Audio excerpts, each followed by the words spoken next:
राज अखबार के एडिटर का मर्डर का केस आज है। तुम्हारा क्या ख्याल है, कातिल उमेश को 7 साल की सजा मिलेगी या उम्र कैद की सजा होगी? बीके शर्मा कोई मामूली आदमी नहीं है। उसके रिश्तेदार उमेश को फांसी दिलवाने में एड़ी चोटी का जोर लगा देंगे। मगर एडवोकेट सानी के किसी भी क्लाइंट को आज तक सजा हुई है? देखना, उमेश को बाइज्जत बरी करवा कर रहेंगे। उन्होंने जिंदगी में कोई भी केस हारा नहीं है। लो, नाम लिया और एडवोकेट सानी साहब भी आ गए। बेटा, मेरे बुढ़ापे का और इन बच्चों का एक ही सहारा है, मेरा बेटा उमेश। मेरे बेटे उमेश को बचा ले बेटा। आपकी फीस देने के लिए हमारे पास सिर्फ ये घर के कागजात है, इन्हें रख लीजिए और मेरे सुहाग को बचा लीजिए। नहीं, इसकी कोई जरूरत नहीं।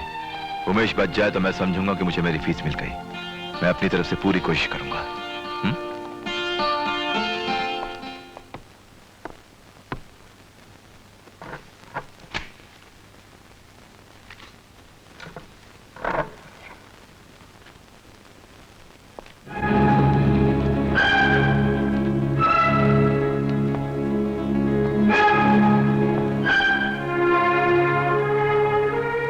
कार्रवाई शुरू की जाए।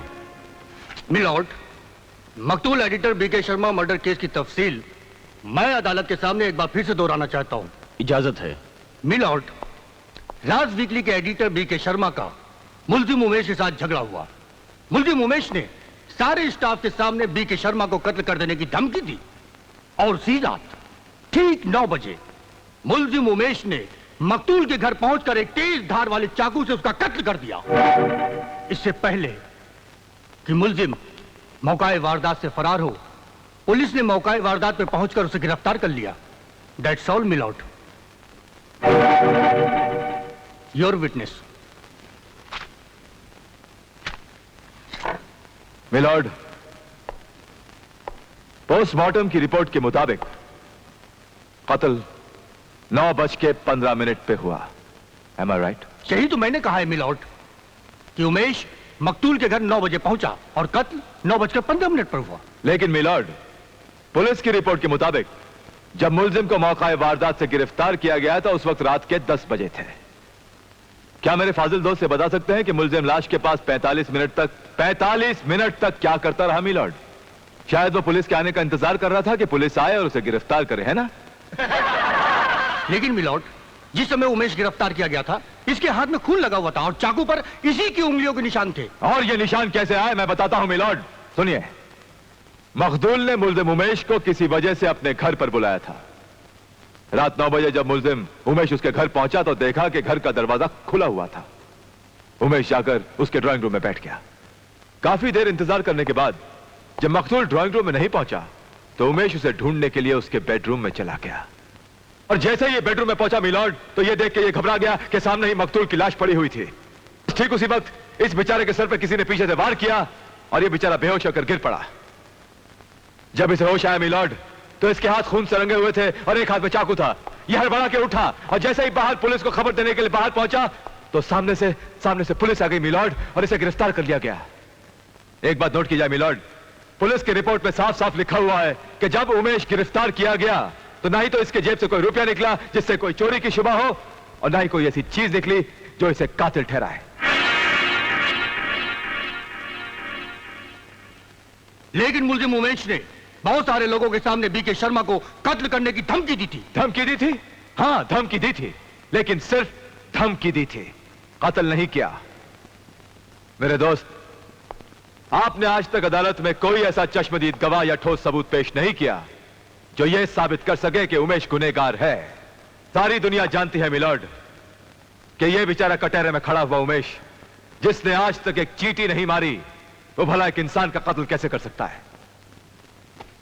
इसीलिए मिलॉर्ड, मेरी अदालत से दरख्वास्त है कि उमेश को बेगुनाह मानकर इसे बाइज्जत बरी किया जाए। Thank you milord.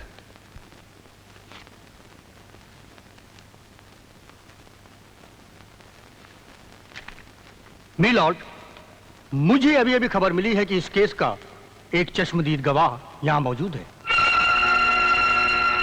मैं उसे अदालत में पेश करने की इजाजत चाहता हूं। आपको पूरी इजाजत है।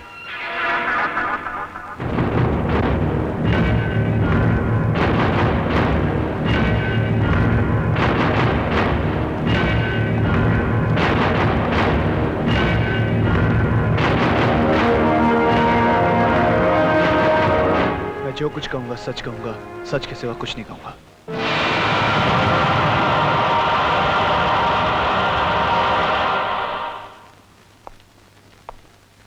तुम्हारा नाम? जी जय कुमार। इन्हें पहचानते हो तुम? जी हाँ, मैंने इन्हें देखा है। कब और कहां? जी 28 जुलाई की रात को एडिटर बीके शर्मा के घर। उस वक्त तुम कहां थे? इत्तेफाक की बात है कि मैं अपने बालकनी में खड़ा था, जो बिल्कुल एडिटर बीके शर्मा के बंगले के सामने है। मैंने देखा इन दोनों के बीच आपस में वार्तालाप चल रही थी। बातों ही बातों में इनका झगड़ा शुरू हुआ और फिर हाथापाई। थोड़ी देर में इस आदमी ने अपनी जेब से चाकू निकालकर एडिटर का खून कर दिया। Your witness please. तो ये कत्ल आपकी नजर के सामने हुआ है? जी हाँ। तो आपने इससे पहले अदालत में गवाही क्यों नहीं दी? शरीफ आदमी कोर्ट कचहरी जाने से डरता है, लेकिन जब मैंने देखा मेरे चुप रहने से यह आदमी फांसी के तख्ते से बच जाएगा, यह बात मुझसे बर्दाश्त नहीं हुई और मैंने। हाँ, तो आपने मुलजिम को बीके शर्मा के पेट में चाकू उतारते हुए देखा? जी हाँ। वो चीखा तो होगा? जी हाँ, वो चीखे थे। तो फिर किसी और ने उसकी चीख क्यों नहीं सुनी? वो चीख तो मैंने भी नहीं सुनी थी। क्यों? क्योंकि ठीक उसी वक्त ऊपर से एक प्लेन गुजरा था, जिसकी आवाज से बीके शर्मा की चीख दब कर रही थी। हाँ। चलिए, मान लिया कि आपने मुलजिम को बीके शर्मा के पेट में चाकू उतारते हुए देखा। उसके चीखने की आवाज सुनाई नहीं दी क्योंकि ऊपर से प्लेन गुजर रहा था। लेकिन शायद आप जानते नहीं कि मुलजिम कत्ल के 45 मिनट के बाद गिरफ्तार हुआ है। उन 45 मिनटों में वो क्या कर रहा था? क्या वो कत्ल करने के बाद आराम कर रहा था, या फिर से थम्स अप निकाल के पी रहा था, या फिर बगीचे में गुलाब का फूल सूंघ रहा था? क्या कर रहा था? वकील साहब, नहीं। चाकू के वार के बाद घायल बीके शर्मा इस आदमी पर झपटा। यह आदमी पास रखी अलमारी से जा टकराया और अलमारी के ऊपर पड़ा हुआ एक गुलदस्ता इसके सर पर आकर गिरा। शायद उस वक्त तक बीके शर्मा अपना दम तोड़ चुके थे और यह आदमी भी गिर पड़ा। तो फिर आपने क्या किया?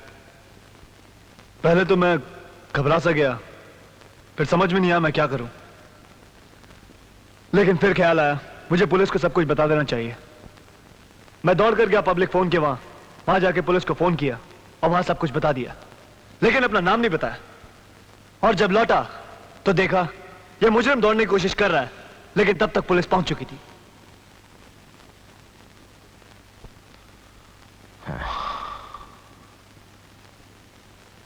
That's all. आप जा सकते हैं। Thank you my Lord.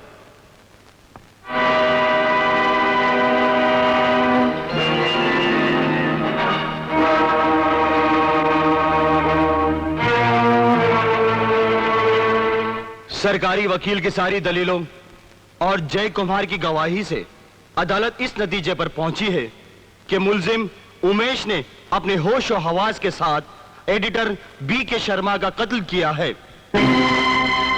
लिहाजा यह अदालत मुलजिम उमेश को कातिल मानते हुए दफा 302 के तहत सजाए मौत का हुक्म देती है, to be hang till death.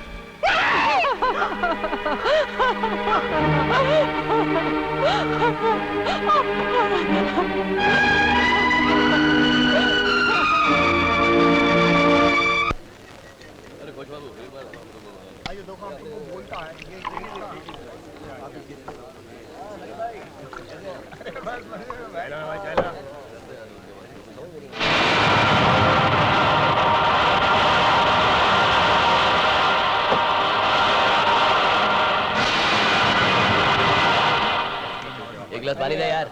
लाया साहब लाया। पूरा आओ ना जिमी सेठ, आओ। वो देखो वहां बैठा है। वंडरफुल जय, जस्ट वंडरफुल। वंडरफुल। मैंने तुम्हें जैसा समझाया था उससे भी बढ़िया एक्टिंग की तुमने। तुम्हारी झूठी गवाही से फोटोग्राफर उमेश की जिंदगी का कनेक्शन कट गया। Lovely acting. एक्टिंग तो सॉलिड करेगा ना सेठ, उसी की तो खा रहे हैं और पी भी रहे हैं। मामो। मैंने जिमी सेठ को बोला कि जैसे सस्ता, सुंदर और टिकाऊ झूठ बोलने वाला कलाकार आखे मार्केट में नहीं मिलेगा। गुड। मेरे हाथ के नीचे काम किया है ना। Oh really? नहीं तो क्या झूठ बोल रहा हूँ क्या? I am sorry. लगता है आज से हमारा और तुम्हारा कनेक्शन फिट हो गया। Thank you. तुमने बहुत अच्छा काम किया। खाली तारीफ ही करोगे क्या सेठ?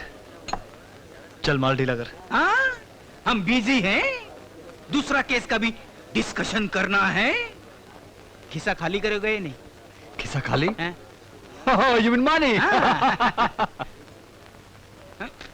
मामो। ओके ओके सेठ, कोई भी कभी भी लफड़ा हो, रेप, मर्डर, चोरी, डाका, किसी की झूठी गवाही देनी हो तो इधर मामू से मिल लेना, कमीशन दे दूंगा। कमीशन नहीं, कनेक्शन। Connection connection. ए मेरी कमीशन देना देना देना।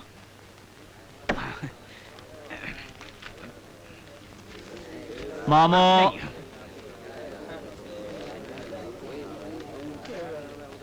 ये ले। और ऐसा सॉलिड पार्टी लाना, कोई भिखारी लोग को उठा के मत लाना, समझे? अरे कल बहुत बड़ी पार्टी आ रही है, कल बैठकर झूठ बोलने की प्लानिंग करनी है। नहीं बाबू नहीं, नहीं? अपना 8 दिन का छुट्टी है, अपन जा रहे ले। राम राम। अरे ए सुनना। राम राम मामो। सुन, मुझे मालूम है कहाँ गया होगा। गुड्डी, बबलू, आंटी आ गई, आंटी आ गई, आंटी आ गई। देखो देखो हम तुम्हारे लिए क्या लाए हैं। ये तुम्हारे लिए और ये तुम्हारे लिए। अब हमारी मीठी माँ। बेटी तू आ गई? हाँ माँ, जैसे ही एग्जाम्स खत्म हुए हॉस्टल की कैद से आजाद होकर सीधी चली आई अपनी माँ और भाभी से मिलने। अरे आप लोग इतने सीरियस क्यों हैं? समझ गई। आप लोग सोच रहे होंगे कि मैं इस बार हॉस्टल जल्दी ही चली जाऊंगी, लेकिन भाभी चिंता करने की कोई जरूरत नहीं है। मैं अभी भैया से कहकर इसी शहर में एडमिशन करवा लूंगी। कहाँ है भैया? अरे भैया कहाँ हैं? डैडी तो जेल में। क्या? हाँ, उन्हें तो फांसी की सजा हो गई।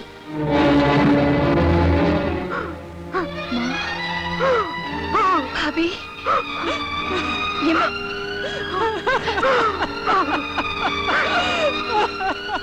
ये नहीं हो सकता, ऐसा नहीं हो सकता। ऐसा ही हुआ सरिता, ऐसा ही हुआ। उस आदमी की झूठी गवाही ने मुझे खूनी साबित कर दिया। मैंने बहुत कोशिश की मगर मेरी सच्चाई को झुठला दिया गया। मैं जानती हूँ भैया कि तुम निर्दोष हो, लेकिन मैं कानून को तुम्हारी सच्चाई का आईना दिखाकर रहूंगी। कानून नहीं देख पाएगा सरिता, क्योंकि वो अंधा होता है। लेकिन बहरा तो नहीं होता। कौन है वो झूठी गवाही देने वाला? उसका नाम जय है। जय? वो सामने काले कपड़े वाला बैठा है ना, उससे जाकर पूछो।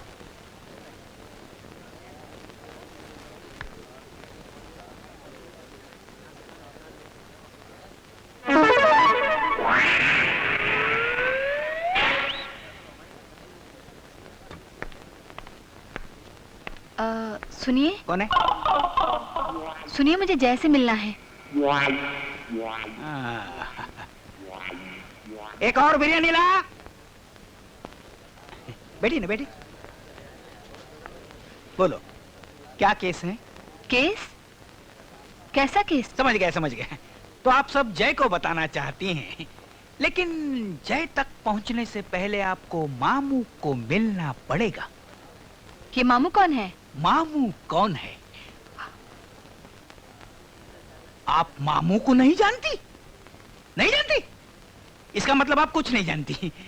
आप जो भी केस लेकर आई है ना, उसे मामू बचता नहीं है, यूं सॉल्व कर देगा। पर ये मामू कौन है? हाँ मामू, आपकी बिरयानी। अच्छा, तो आप मामू हैं। इतनी देर से क्यों नहीं बोलते कि आप मामू हैं? वो क्या है, जो बड़े और स्टैंडर्ड के लोग होते हैं ना, वो अपना परिचय खुद नहीं कराते। देखिए, मुझे जैसे बहुत जरूरी काम है। जय? वो क्या चीज है? हैं? अरे जुम्मा 8 दिन नहीं हुए उसे झूठ बोले। अब मुझे बताइए, मैं आपका केस हैंडल करूंगा। अरे आपको नहीं मालूम मेरे भी क्या दिन थे। जब मैं झूठी गवाही देता था ना, तो जज रोता था। और वकील लोग सदमे से बेहोश होकर गिर पड़ते थे, यहाँ वहाँ यहाँ वहाँ यहाँ वहाँ। Shut up! मैं आपसे जय के बारे में पूछ रही हूँ।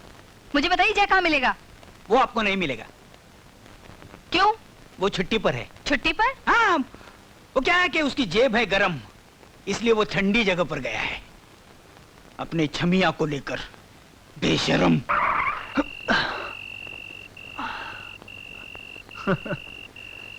ए जमिया, आ गया अपना गरीब खाना। अपन चलते हैं। ए चिकने, फिर कब मिलेगा? दूसरा बकरा फंसते ही मिलूंगा। क्या? और मैं जो तेरे प्यार में फंस गई हूँ, उसके बारे में क्या सोचा? देख जमिया, प्यार के चक्कर में बिल्कुल मत पड़ना, समझे ना? बिल्कुल नहीं, सीधी सी बात है। मैं वाली, तू धंधे वाली। मैं चलता हूँ अभी। हाँ हाय, तू मुझे इतना अच्छा क्यों लगता है? अरे ब्रेक मार, ब्रेक मार। अभी तू जा, मैं चलता हूँ। हाँ?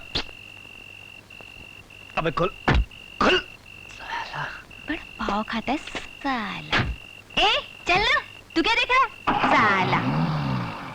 मुझको यारो माफ करना, मैं नशे में हूँ। माफ करना भाई, माफ करना। मैं नशे में हूँ। क्या? मैं नशे में हूँ।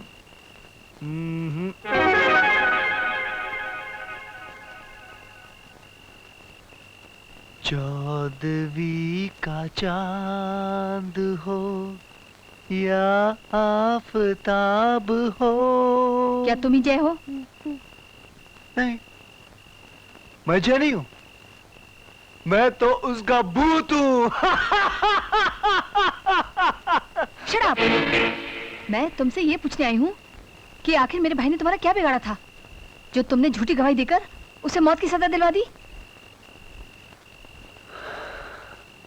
देखिए मैडम, जिंदगी में हमने बहुत झूठी गवाही दी, बड़ा बड़ा लोगों को अंदर करवाया। तुम किसका बात करता है, हमारी समझ में नहीं मैं आता। प्रेस फोटोग्राफर उमेश की बात कर रही हूँ, जो बेगुनाह और बेकसूर है।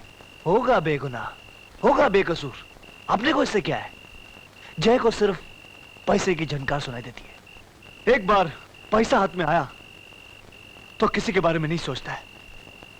और जानता है क्यों नहीं सोचता है? जानता है? बैठो मेम साहब, बैठो बैठो, हम तुमको बताते हैं। बैठो बैठो बैठो बैठो। बचपन में जय का मां मर गया, किसी ने उसकी परवाह नहीं की, किसी ने उसको घर बुलाकर खाना नहीं खिलाया। बाहर बारिश पड़ता था, किसी ने यह नहीं बोला बेटा अंदर आ जाओ, बीमार पड़ जाओगे। किसी ने मेरे सर पर हाथ नहीं रखा, किसी ने मेरी परवाह नहीं की। जब किसी ने मेरी परवाह नहीं की तो मैं किसी की परवाह क्यों करूं? हाँ?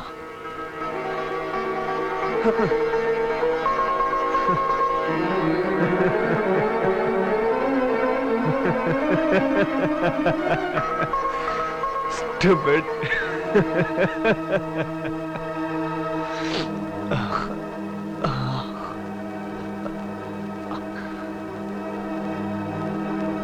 तुम कहती हो तुम्हारे भाई के खिलाफ गवाही क्यों दी? अरे तुम्हारा भाई मरता है, मर जाने दो, उसे फांसी लगती है, लग जाने दो। बाहर में गया तो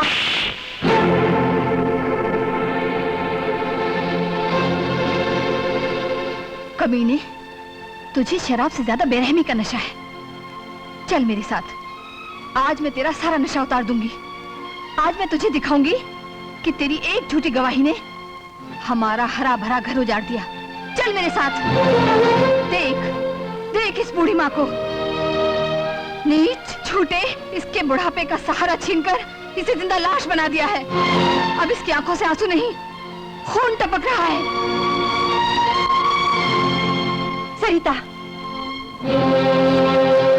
इसे यहाँ क्यों लाई हो? अब तू क्या हमारी बर्बादी का तमाशा देखने आया है?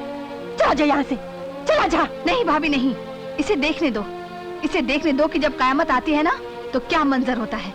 देख इन मासूम बच्चों की तरफ, अब कौन करेगा इनकी परवरिश? और इस लाचार औरत की तरफ देख, जो अपने पति को फांसी लगने के बाद अपनी बेबसी और गरीबी की फांसी पर लटक कर हर रोज यूं ही तड़प तड़प कर मरती रहेगी। सोच क्या रहा है? तूने मेरे पति के साथ इंसाफ नहीं होने दिया, फिर हमें जिंदा क्यों रखा है? ऐसी जिंदगी से तो मौत अच्छी है। आ, मार डाल हम सबको, मौत दे दे हमें, मार डाल, मार डाल। अरे तू पैसा लेकर मौत बेचता है ना? ले, ये ले मंगलसूत्र, इसे बेचकर अपनी कीमत वसूल कर लेना।